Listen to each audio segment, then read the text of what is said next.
By the early 1960s, Vietnam remained a divide nation, a fault line in the Cold War, and a growing concern for Washington. Initially, American involvement was framed purely as advisory. We were there to train, support, and contain the spread of communism. But the conflict was already escalating, fueled by infiltration routes supplying the insurgency in the South. The pivotal moment, the casus belli for full intervention, centered around the strategic waters of the Gulf of Tonkin. The mission of the USS Maddox was electronic surveillance, gathering intelligence on North Vietnamese coastal defenses. Maintain course. Log all emissions. We are approaching the 12-mile limit. On August 2, 1964, the surveillance mission became a confrontation. North Vietnamese patrol boats engaged the Maddox. The rules of engagement had dramatically shifted. Torpedo! Hard to port!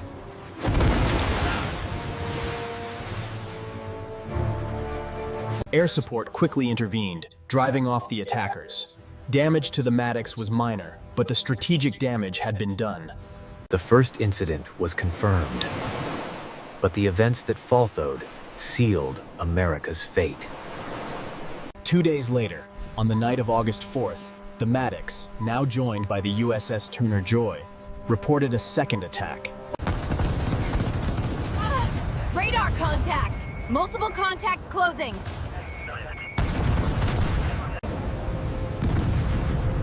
In poor weather and high seas, the two destroyers opened fire on what they believed were closing in. Repeated hostile actions against United States vessels require a firm and swift reply. We shall not stand idly by. President Lyndon Johnson used the alleged attacks as leverage. He sought immediate authority from Congress. The result was the Gulf of Tonkin Resolution, passed almost unanimously. This resolution granted the president broad authority to commit U.S. forces without a formal declaration of war. We are now fully committed to the defense of freedom in Southeast Asia. With the political constraints removed, the machinery of war began to turn, leading directly to massive escalation. The first large-scale combat action was not on the ground, but from the air. Operation Rolling Thunder was conceived. Its objective, to cripple North Vietnam's industrial capacity and morale, forcing them to the negotiating table. Hanoi quickly adapted, shifting production underground and relying on determined resilience. The campaign was extensive, but ultimately, it failed to break the will of the North Vietnamese leadership. The need to protect the air bases running these raids became the official justification for sending ground troops. This date marks the official crossing of the Rubicon, the moment the war shifted from advisory to active combat. The 9th Marine Expeditionary Brigade landed on the beaches of Da Nang.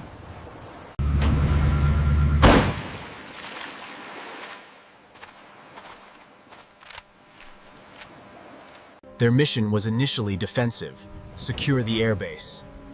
But their presence was a profound psychological commitment. North Vietnam understood immediately that the nature of the conflict had changed irrevocably. The war was now truly Americanized. Protection quickly turned into expansion. The strategy rapidly shifted from purely defensive to search and destroy missions. The United States military, designed for large-scale conventional warfare, was now entering an entirely different kind of fight. The enemy was decentralized, elusive, and intimately familiar with the terrain. They were ghosts in the landscape. Every step was a gamble. The simple, brutal effectiveness of guerrilla warfare negated much of America's technological superiority. For the troops on the ground, the enemy was often unseen, the heat unbearable, and the objective constantly shifting. By the middle of 1965, the buildup accelerated rapidly. The aim was to prevent the collapse of South Vietnam. General William Westmoreland requested more and more combat troops, believing that sheer force and attrition would break the enemy. The helicopter became the icon of the American war, providing unmatched mobility and firepower. This air cavalry doctrine allowed rapid deployment into contested areas. But the enemy's decentralized structure meant that often the Americans were chasing phantoms. Escalation meant deploying ever more devastating tools, often with catastrophic collateral effects. For a time, the American public largely supported the intervention, seeing it as a necessary defense against communism.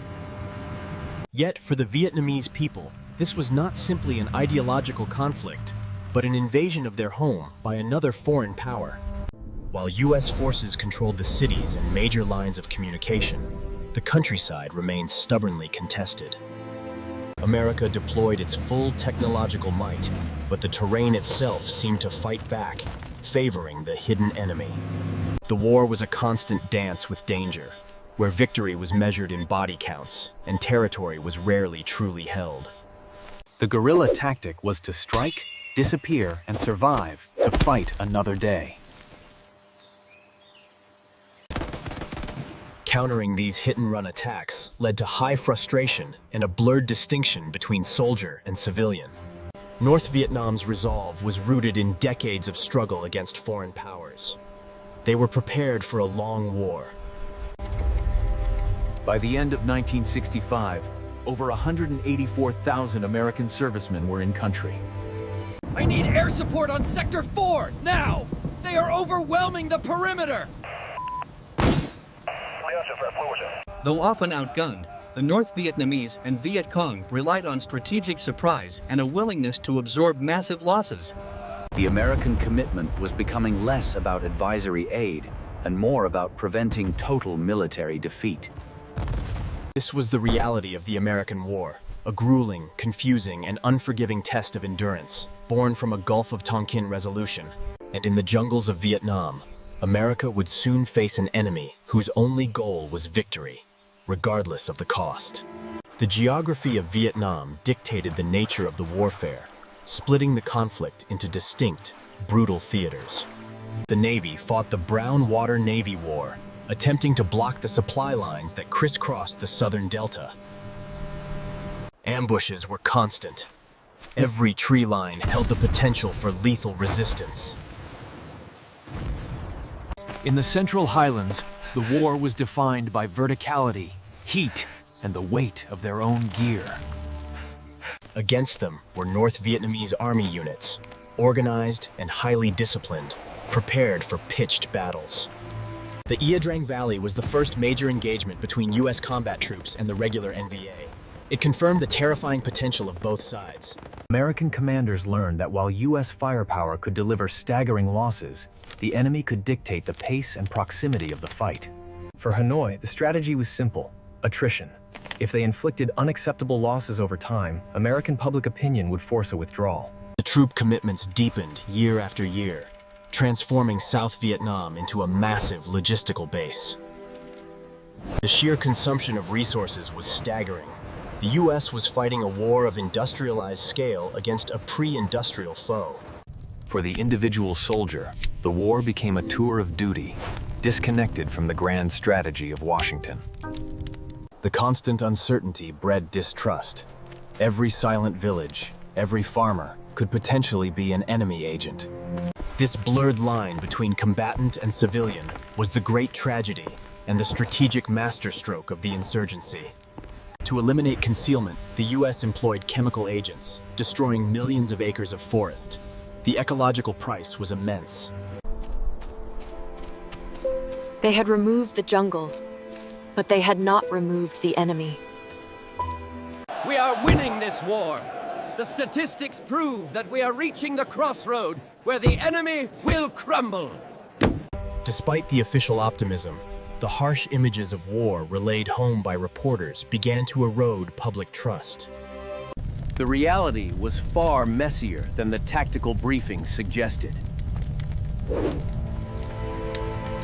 Back home, opposition was mounting, challenging the moral and strategic premises of the intervention that began in the Gulf of Tonkin. Yet in Vietnam, There was only the immediate objective: surviving the next hour, the next day, the next encounter. The Viet Cong's most potent weapon was infrastructure. Thousands of miles of tunnels providing shelter, supply routes. This was the domain of the tunnel rats, facing unimaginable psychological pressure and the threat of booby traps or concealed enemies. The war in Vietnam was rarely fought on American terms. It was a conflict defined by shadows and patience. Every lost life was a failure of the attrition strategy, confirming that the enemy was far from defeated. As the ground war intensified in the South, the air war over the North raged, challenging the industrial and moral capacity of Hanoi. North Vietnam, aided by the Soviet Union and China, built one of the most sophisticated air defenses ever seen. The SAM missiles created a deadly threat to American pilots, turning Hanoi's skies into a gauntlet. The casualty rate for the air war climbed steadily, yielding a grim harvest of captured pilots. These prisoners became crucial propaganda tools for Hanoi, challenging the narrative of American invincibility. For those shot down, the long ordeal of captivity began, marked by deprivation and psychological torment. In the South, the U.S. troops continued their rotation of search and destroy missions, leading to constant low-level friction. The alliance between the U.S. and the South Vietnamese military was often strained by cultural differences and disagreement over strategy. Many ARVN soldiers lacked the morale and commitment of their northern counterparts, fighting for a regime perceived as corrupt. Yet, moments of genuine understanding could exist. Tiny islands of humanity amidst the vast ocean of conflict. Unbeknownst to the U.S. command, Hanoi was coordinating a massive, unified offensive designed to shatter the American narrative. Preparations for the Tet Offensive involved unparalleled movement of troops and supplies, often right under American noses. Though warnings filtered through, the scale and coordination of the impending attack were vastly underestimated by U.S. command. During the agreed-upon truce for the Lunar New Year holiday, Tet, the offensive struck every major city and military installation in the South. The attack on the U.S. Embassy in Saigon, though quickly repelled, proved that no place in the South was safe. The violence was shocking, bringing the war directly to the eyes of the global media stationed in the capital.